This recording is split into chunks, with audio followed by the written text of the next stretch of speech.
So coming to the money way Tinubu say he wants share give all states. It's so alarming. Say they don't get better thing when they say me they use that money to do. And the funniest thing they be say that money na borrow. Hey, God of mercy. Una say una want help nation, una want help people. Una say they put their own states for debts. My people, this is very, very uncalled for. Tinubu is a thief, a very big thief. You say now you want come rule, you want to elevate the people, you want to help them, you want to come them from poverty. But if you really look at where you they put the people more into poverty. Okay, now wait till me they hear for this video. That be say, wait till see me they use money to do. Me they take buy rice, me they take buy yam, me they take buy tomatoes, me they take buy pepper, me they take distribute them to household. Is that a permanent solution to this poverty? Then the question is after this, what next? What next? Secondly, we see they hear about this ECOWAS thing. Their delegation of a team. Make I read this post. He said the delegation of the ECOWAS led by Abdulsaleh Abubakar and the Sultan of the Sokoto met with the overthrown president of the Niger Republic, Mohamed Bazoum, after receiving permission from the junta. So the post come for that talk say President Tinubu is very much interested in dialogue and restoration of democracy without war. Reverend Father Ejike Mbaka don't talk say everyone they watch Tinubu. He say everyone they watch President Tinubu. He say he house they on fire, meanwhile he they pursue rats. And the people wey put the house on fire, his children, his wife, every member of the family, they inside that house. The people wey put that house at blaze, he said those ones carry bucket of fuel, one go pour more fuel for the house where they burn. Meanwhile, he dey chase rats, they go. He said the man, he said if he not retrace his step now, he said go dey too late for him. My people, this one this video they package where make you watch from the beginning to the end. So on a Bod TV, but we analyze all the trends where they happen. Make you not forget to like, share them, make you subscribe. I will see you again for my next video. Hello, you finish. Akoyo. Who locked up this country? Wherever that ceremony was performed, even before we were born, tonight we all lift our hands and prophesy that there's a time when our children will run away because of the horrible hardship in the country, because of the horrible mayhem, insecurity, poor governance, inhumanity of man to man, indescribable immorality, an unquestionable disaster in the spirituality. Because of manifest unemployment. For example, during the election, those who want to become governors, presidents, and whatever, local government chairmen, House of Assembly members, House of Reps members, those who want to go to the Senate, they will import guns and bullets. They will share to our young unemployed men and women to use these hazardous, toxic, destructive equipments to win elections for them. Of course, rigging. After the election, the so-called election saga. After the so-called election saga, they will not be able to return the guns back. They have empowered the youth with the guns to kill their opponents after the election. Instead of these people thinking about creating jobs for these people, they will leave them with their guns. And banditry becomes the order of the day. The same people who gave them guns will be calling the young men hoodlums. Hoodlums, bandits, what else? Terrorists, unknown gunmen, kidnappers,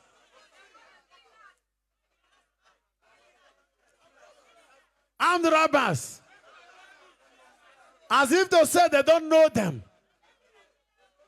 Instead of giving them jobs, they gave them guns. When will Nigeria be okay? It is a sign of locking their destinies. locking the destinies of the youths. But I want to tell you, when God is involved, when the Holy Ghost is involved, how the emancipation will come, nobody will tell it. How the liberation will come, nobody will understand it. How the freedom will come, it will daze everybody. It will be so astonishing. It will be so miraculous. It will be amazing. It may be so sporadic. It may be an activity that will happen like a lightning. Before you know it, it will happen like a thunder.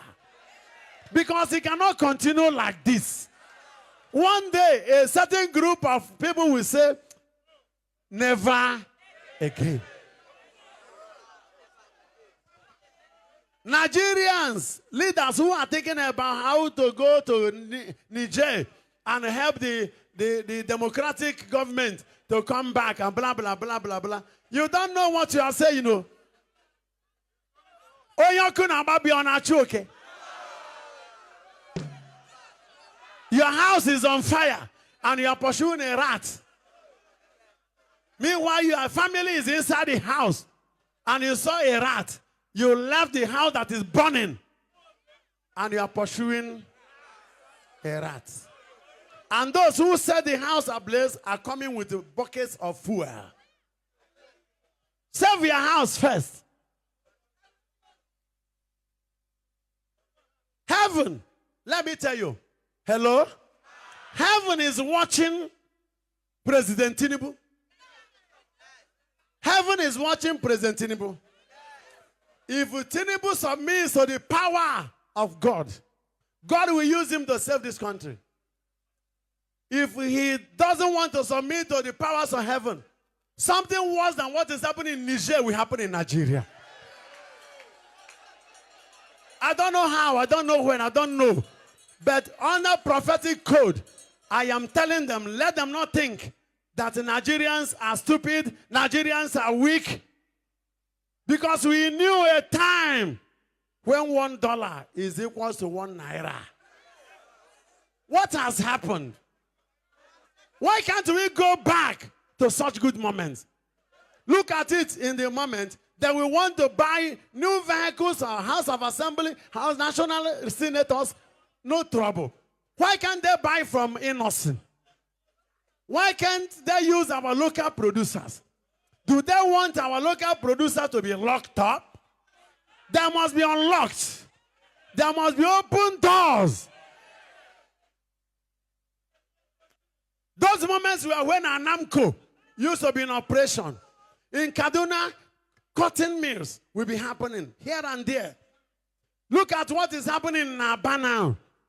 The African hub of shoemaking, of bag making, Aba is a place where we can invest seriously. And Nigeria will be better than China. Aba is the Nigerian China. Nigerian Asia.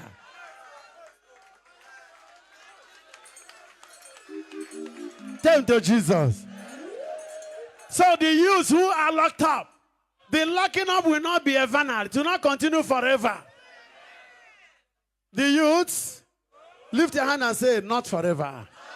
My locking up is not forever. I am looking unto God to open the doors for me. Oh Lord, open the doors for me. Open the doors for my family. It's a 52% grant and 48% loan to be repaid instrumentally by the states. Listening to that report by this, well, what first struck you? What first struck me, Suleiman, is that there is going to be huge challenges ahead. Because to add to the numbers you give to dimension it further, the loan will be paid after 3 months moratorium over a period of 20 months.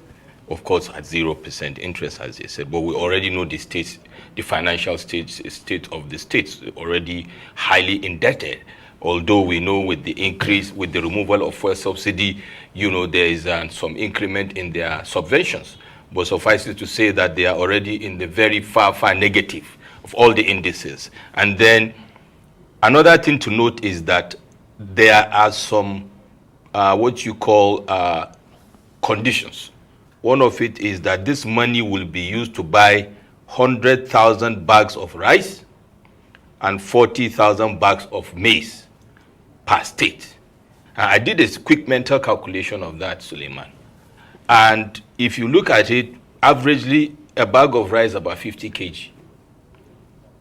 So if you look at it from that perspective, you are having about what? 5 million kgs of rice per state. If you just take a rule of thumb and say you are giving 10 kg to the vulnerables, quote and unquote. So you are going to give 500,000 vulnerables. Fantastic. Now take the poorest state in Nigeria according to MBS, the multidimensionally poor index. Says Sokoto State, has the highest number of poor people, amounting to about 4.3 million Sokoto indigents or residents are poor. Now, just juxtapose it with the 500,000 people that will get this initial 10 kgs of rice, for example. It's less than 1% of the already multidimensionally poor of the poorest state in Nigeria. Now, what came to my mind is this going to be a one-off? And if so, what are the other interventions that will come, for example, in the next 6 months? Given that the government has a robust plan, action plan, as a pathway to exit this vagaries of this removal of subsidy. Bearing in mind that IMF has told us that this year, our economic growth rate was supposed to be 3.1%. Of course, with this new catalytic impact of the economy, that may change. But the projection says by next year, it may even contract to 2.9%. Now, with these headwinds we are going into, I wonder how these initial steps will actually be, first of all, enough for the most vulnerable, 133 million. And the concept should be no one should be left behind. I wonder, first of all, the selection process. I hear His Excellency, Governor of Anambra State talking about the social register. I wonder how that will be done, how that will be captured vis-a-vis what MBS has already done. But the point is, we don't want to have an impression that some people will be left behind, because to be multidimensionally poor is to be at the bottom, of the pyramid. That being said, I'm still yet to hear clear pathways out of it, Suleiman, because this looks like one of those one-off knee-jerk things. But then I want the National Economic Forum to come out with a robust action plan, maybe 6 months, and then with milestones vis-a-vis the palliatives. I'm also worried that we may end up with a palliative-driven economy running out of a subsidy-driven economy, Suleiman. The days are looking bleak. We need more clarity so that people will be able to have the hope that should be renewed. Okay, let me bring Adakole here now. I caught you nod when he spoke about the state of the states, and that's one other aspect. And you don't want to give a loan, to a state or even individual who can't possibly pay out that loan. But again, let's start by talking about the state's actions in addition to what the federal government, is doing for the people. Well, thank you for that question. Let me start by saying that while this economy, like I've always put it, is in dire straits, the Nigerian economy in the last 8 years has gone into 2 recessions. We've had policy challenges. If you remember, just a while back, we had issues with the recoloration of the naira. That also has its own economic effects on, the value of the currency, the economy, the hardship that Nigerians are going through. The removal of the so-called fuel subsidy had its own impact, being that petrol, PMS, is the live wire of the Nigerian economy, hence because we don't have other sources. But when you talk about governance and growing the Nigerian economy, I think that the federal government is having too much on its plate.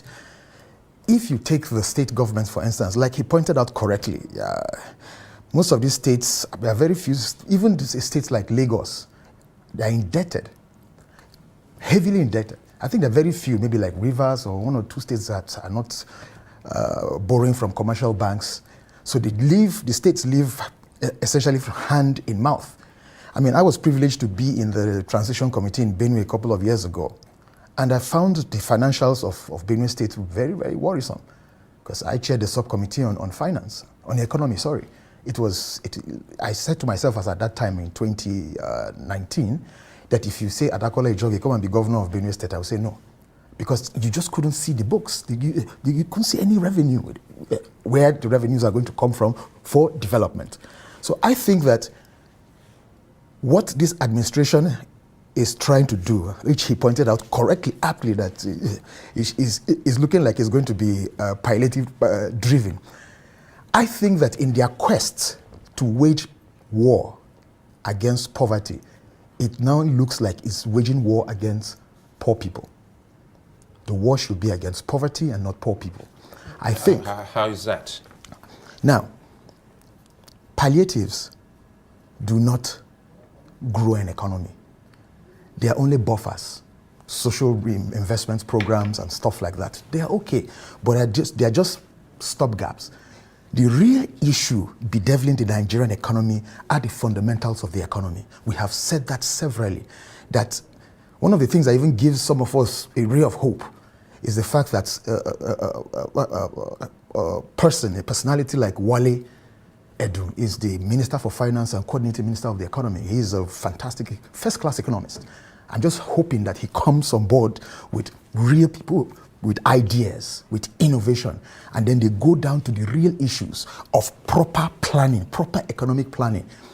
I would have rather thought that for the states, we all know that these states are heavily indebted. Whether you give them 5 billion or 10 billion, some of these governors are actually not going to use these monies for these things, because as the money goes into the government coffers, the commercial banks or the banks pull out theirs. Yes, I'm telling you this, I can give you this from my experience in Benue State. I'm thinking that I was wishing two things after the removal of fuel subsidy. One, you subsidize production. You subsidize food production, fertilizer. You don't buy, how many civil servants do you have? You want to be buying buses? No, you subsidize food production, that is fertilizer.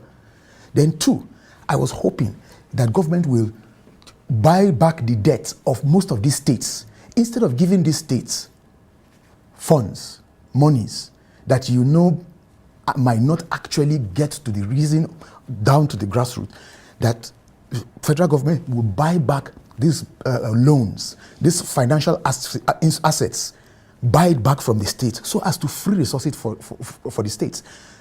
And then lastly, I was thinking that, you have, we run an economy where purchasing power has been diminished because of the value of the currency. And I think that just on the side that this government should pay critical attention to the value of the currency. All you see, the suffering that you have and the hardship, most of these things is because we have not paid critical attention to the value of the currency. Now I'm thinking about reflating local economies. Now, there's something that some of us have been proposing to even the last government, that a G2G partnership, a government-to-government partnerships. You need federal government and local government partnership, federal government and state government partnerships. Now, imagine, Suleiman, imagine that you spend 50 million naira in the 774 local government to reflate local economies as possible. It is when you don't have the purchasing power to purchase these commodities, these goods and services. Nigerians don't have, the naira has been worthless. I mean, even safer. Some backdoor currency in West Africa has even more value than the Nigerian naira. Because like I say, the previous administration created what we call economic contradictions. Nigeria has the largest economy in Africa, depending on whose figures you're looking at, $480 billion US. And yet the Nigerian naira is not in the top 10 currency in Africa. Is that not a contradiction? The naira is not in the top 10 currencies in Africa. So we need to focus on the real issues, which is the fundamentals of the economy. Now that you have removed fuel subsidy, you had those naira scarcity or recoloration, you had those bad policy trusts in the last administration, we now need to focus on the real key issues, which is production, which is food production, which is manufacturing, which is agriculture, the value of the currency.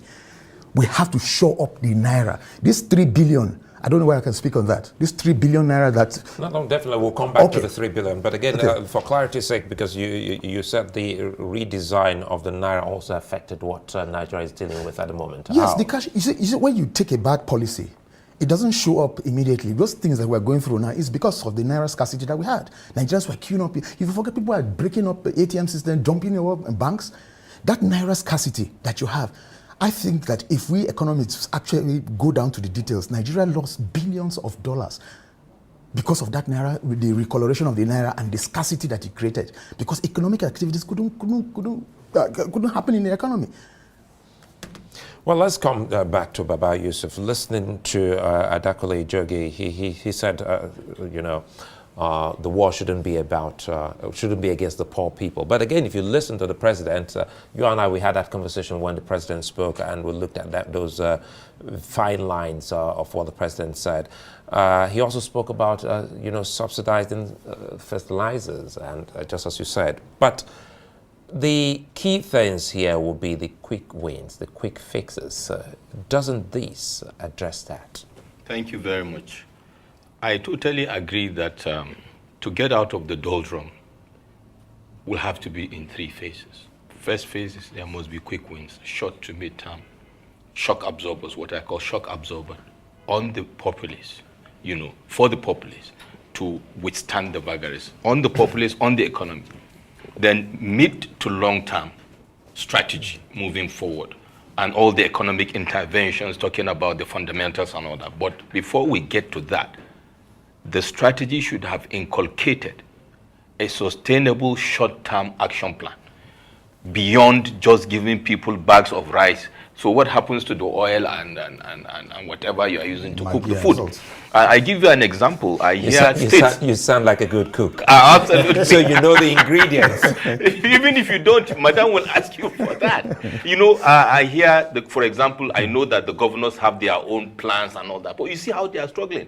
The governor of Ekiti said, reeled out a plan to be crediting accounts of quote-unquote vulnerable people, 5,000 amounting to 10,000 households, and his state, according to statistics, show that amount with 10,000 is less than 1% of the most vulnerable in his state. The multidimensionally poor index says about 1.3 million of his people are poor. So how do you first of all address that short-term intervention in this very micro way?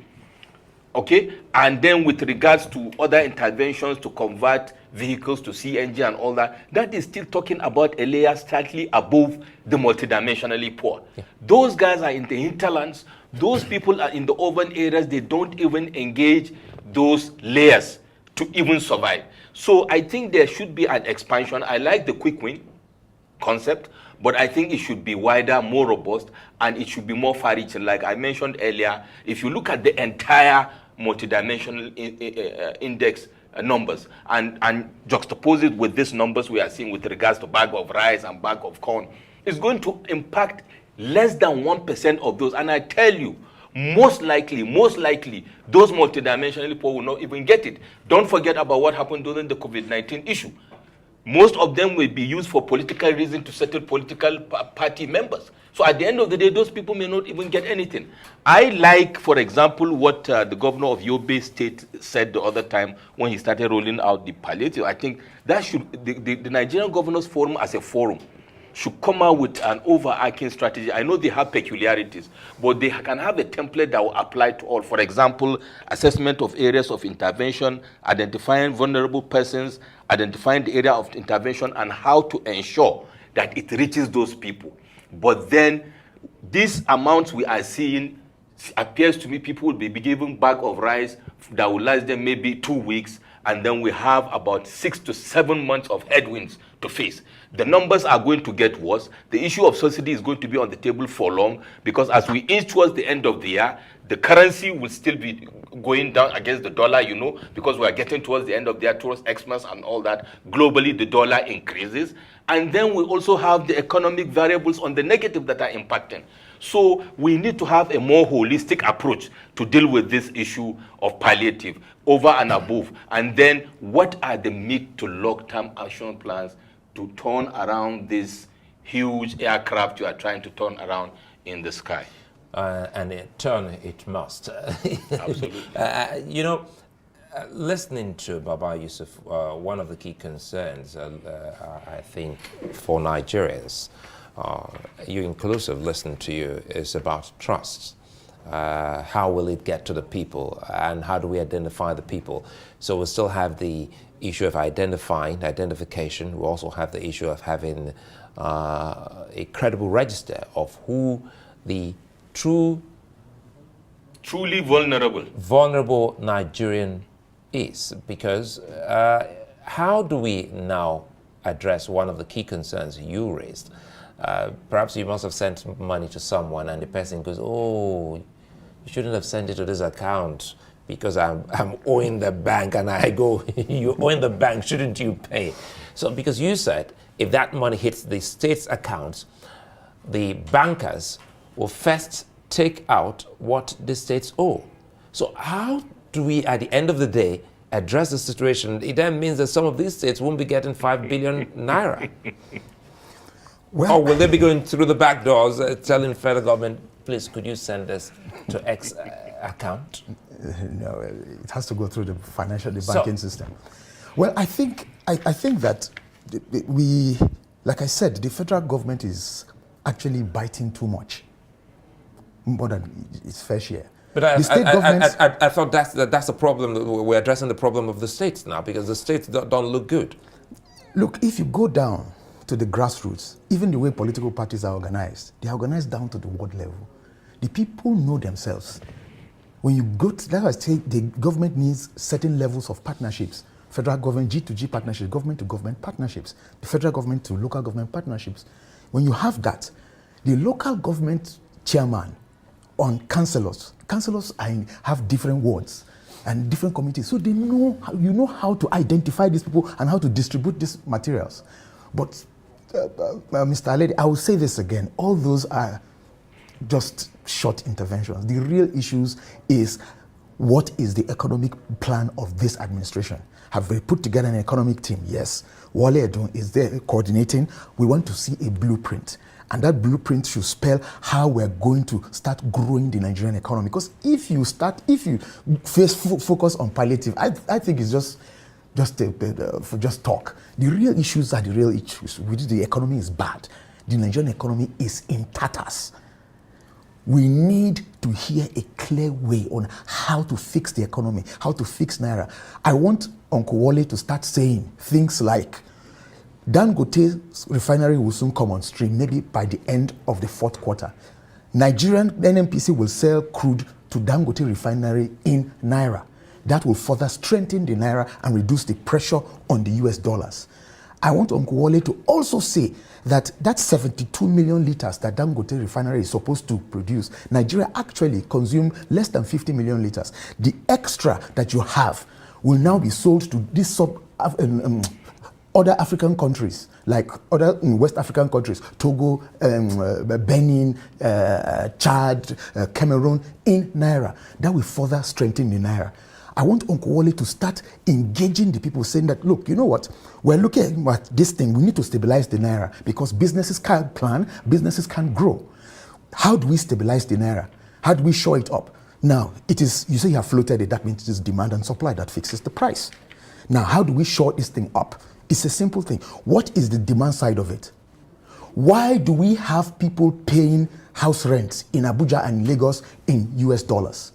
Why are people paying their school fees here in Abuja? I don't mention schools. The school fees here in Abuja and in Lagos and in Port Harcourt, they pay their fees in US dollars, in foreign currency. Why? So we need to find out the demand side of it and stop all that. And look, I like to put it out there here on national TV that, do you know that it is a crime to spend anything outside of the central bank issued Naira within the Nigerian economy? The legal tender of Nigeria is Naira. This madness of the dollarization of the Nigerian economy, everything is depending on the dollar. I think this kind of thing should stop. Uncle Wale should also be thinking, what is our prospects in BRICS alliance? What is our prospects? We have heard that we have applied. All of these things, what is happening to the China currency swap? All of these rhetorics are positive. Those are the things that will start to stabilize the currency while we do the actual thing. We economists call it the purchasing power parity, but all those ones are English. The real thing is fundamentals we have to produce. We look at our balance sheet. How do we reduce exports? How do we increase exports, and reduce imports? I mean, we import crazy things into this country. How do we stop the leakages we have? How do we grow our foreign reserves? The oil production that we have, it has never gone beyond $1.5 million barrels. Of how they have, most of the states are insolvent. They have mismanaged the resources that they have been had. They are not thinking out of the box. So in the popular parlance, they call it feeding bottle governors. They only share from the federation account. They don't generate anything by themselves. That is partly structural. It's a structural defective of our federation. You have someone who has a land and they say everything that under that land belongs to somebody else, the federal government, and you don't have access to it. So the structure, that one is structural defection. That's why some of us have been calling for the restructuring of the Nigerian system. But then the trust burden, I think that rather than Labour chastising state governments, they should help them ensure that these monies are actually spent for the purpose that they are earmarked for. So they can follow the money. Because Labour has all their workers across the state governments, the local governments. So what is Labour doing on national television and issuing press statements? They should ensure the members, the staff, civil service members that work in government are not members of Labour. You see, sometimes when I take this position, they say I am too harsh on the Labour, the organized, as you call them, organized Labour. If you put together the total number of civil service, federal civil service, state civil service, and local government workers in Nigeria, the total number of them, they are less than 10 million. Nigeria has a working population of over 110 million people who are willing and able to work. That is from the ages of 15 to 64. So what is Labour want to holding everybody to ransom for? I think that they should be more strategic in their approach in engaging the state governments to ensure that these state governments actually distributes this money. They should come with suggestions to say, you know what, this 48% that is coming to each state out of the 5 billion, only remove that for grains. The remainder should be shared to local government.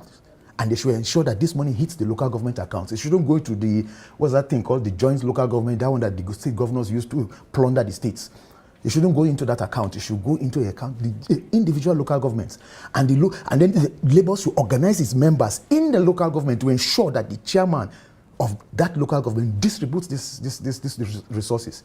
And I would like to say this again, that moving forward with this administration and for the opt-in time,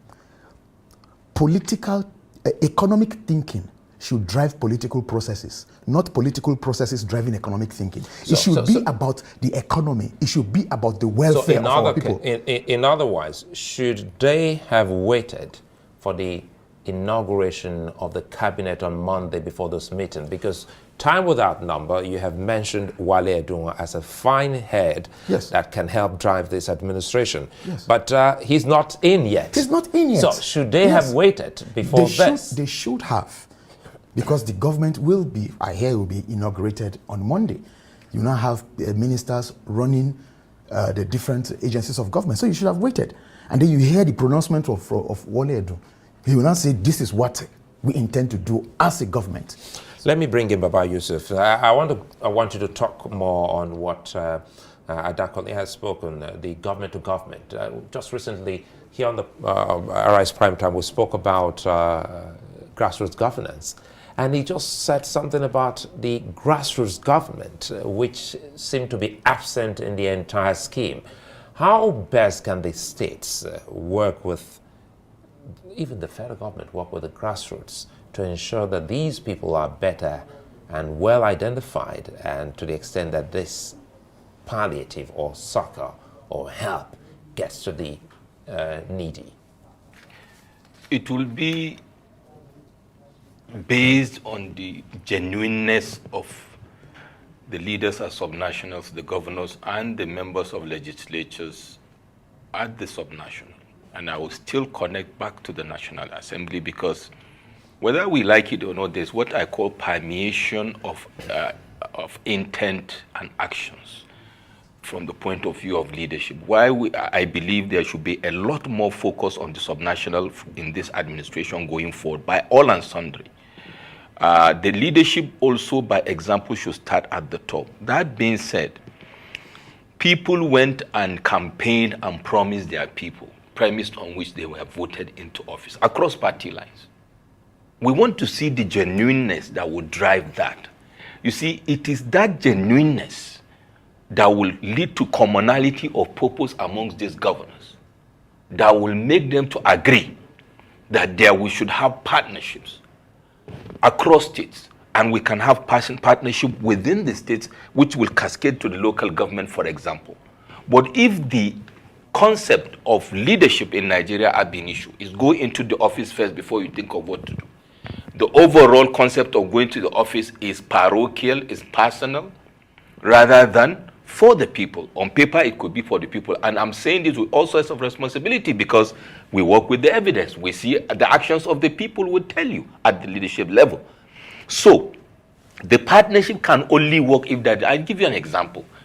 We saw the road that failed between Gombe and Bauchi the other day, cutting off about 3 to 4 states. And to be honest, I was on the road 3 weeks ago with my business partner. We went to work for a client, and we had to take the road from Gombe to from Bauchi to Gombe to take a flight back to Abuja.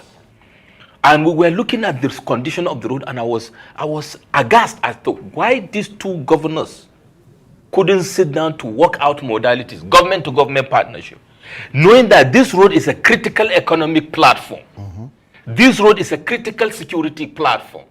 This road is a critical social platform for not just for the 2 states, but as an economic gateway to the northeast. To even say, call the other guys from those east, sit down and find a way out, even if it is a federal road. How do we ensure this is done? It is when the road has failed that you see governors shouting that they have been calling PAMSEC for the past 4 days, nothing has done. I wonder the magic that could be done. Because of the lack of genuinity. That is why people cannot sit on the table to address issue that is a common denominator issue. So moving forward, we can only talk and call upon them, that is if they are even watching the TV, to listen to you to say, yes, we need to do this. But I believe also in this administration, we have seen some governors that have demonstrated, that authenticity and the willingness to work for their people. I hope that will, permeate into the other government, because there is this reality, what we are seeing and the potential, people are not going to sit down and continue taking in these hits, because according to Abraham Maslow's hierarchy of needs, the way we are with this 133 multidimensionally poor people, the only way they can, continue to live is to push back. We look forward to a pushback that will be progressive, not to plunge us further into the abyss of backwardness. And to add value to the conversation about the labor, I call on the organized labor to please re-strategize. As times are changing, so should your strategies change.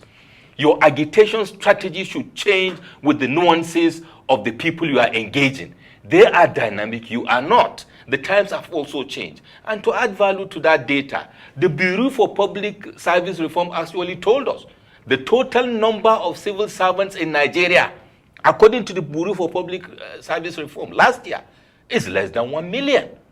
So if you add that number, since it is organized labor, they even also oversee the welfare and well-being of staff in the private sector. So you can inch further maybe towards the number that my colleague mentioned. But importantly, IMF has told us, data has shown us, Suleiman, 80% of Nigerians operate in the informal sector. And that is the sector that drives the economy. And that is within which people need interventions and succor.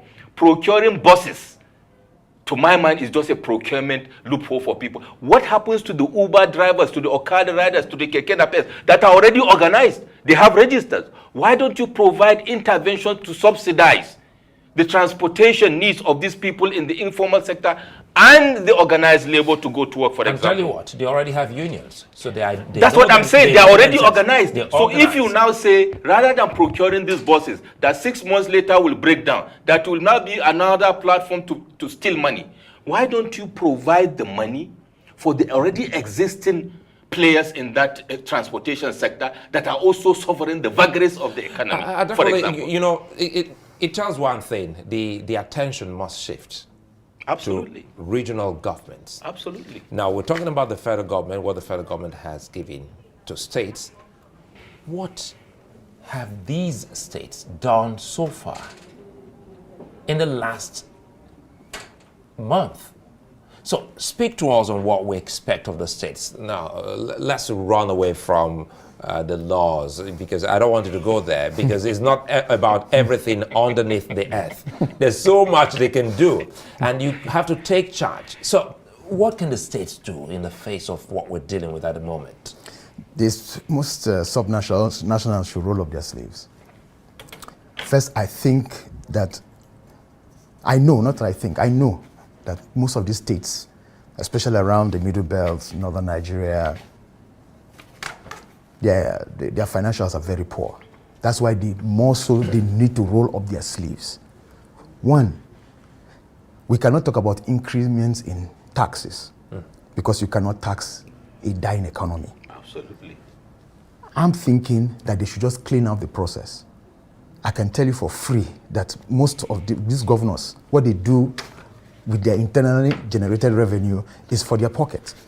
They cook the books, they employ tax consultants and tax companies that collect on behalf of government or the state government. They give those contracts to their cronies. Just clean out the books and ensure that government increases its revenue. Secondly, like he pointed out, it should be about the people. It should be about the people. The people don't reside in the federal government. The federal government doesn't own land. The state governments own land. The people reside in the states. These state governments must begin to think on what they have as their own comparative advantage. If it is wheat, grow wheat. If it is corn, grow corn. If it is ICT, do ICT. If it is solid minerals, do solid minerals. We just must go into a partnership. Imagine a state like Nasarawa State goes into a partnership, or a state like Zamfara goes into a partnership with one of the largest gold producers in the world and say, look, we want only 13%. That's what the Constitution can give us. The federal government takes the rest. But we go into a tripartite partnership. You just need to ensure that you get revenues to build these roads that he's talking about, to build hospitals, to give certain, even though I don't like too much palliative, just create economic activities so that people can engage and grow the economy. Really, what's the problem? What's the racket about, to the extent that private sectors, some of them flourish? For instance, let's look at some of the key things that have been taken over by the private sectors. They're doing well. And the next thing you hear is that government has no business. No, that is in business. No, I completely disagree so with that. If government has no business in business, do you want to also privatize governance? So where is government going to get the resources from to do infrastructure? So what exactly is wrong with is the models that we operate? The managers of states. If you look at what's this? I keep missing this company, NNLG, Nigerian Liquefied Gas. Now, if you look at the business structure of that company, federal government owns 51%. 49% is private sector driven. That company is the only company that we had before NNPC started that gives profits. Because it's run by the private sector. The federal government only has majority shares. So we can do that in different sources. Federal government get people to mine gold. Federal government get people to mine bauxite, get people to mine lithium. That's where government will get money from. And then the one that beats me when he's talking about low-hanging fruits or quick wins. I don't know why our oil production is still at 2,000 per barrel. Nigeria has a population of close to over 200 million people. And our production is just below 2,000. Saudi Arabia has a 10 million barrels per day production, and their population is less than 60 million. So I think that we really need to up our game to say, where is government going to get monies from? This idea of ways and means, what that the last administration let me close. Sorry to cut you there because we're running out of time. Let me close with Baba Yusuf now. What exactly can the states? It's still about the states. It's still about honesty. It's still about trust. It's still about being purpose-driven to say, this is what I need to do for my people. You've said it all, Suleiman. Every governor today, if you take a roll call of the governors of Nigeria, have been there, done that.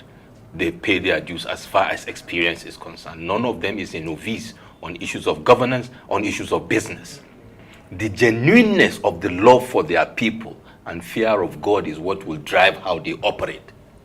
They are not oblivious of this long grammar strategy we are talking about, by the way. But if you can get rid of vested interest and think of the future and think of your children and your great-grandchildren, the fact that we amass wealth by ourselves for our children is not a guarantee that they will actually make good use of it, or they will even get to use it anyway. We should go back to, referring to the models of our vanguards, the like of Abubakar Balewa, Ahmadu Bello, Awolowo. It is so sad that 60 years after independence, we are still making reference to those people as models. I want to see governors that want to leave track records that they will become icons in their society. However, each state in Nigeria does not have business being poor. And that's the fact. I think it's a fine sound bite for us to leave it. No state in Nigeria has any reason whatsoever to be poor. Absolutely.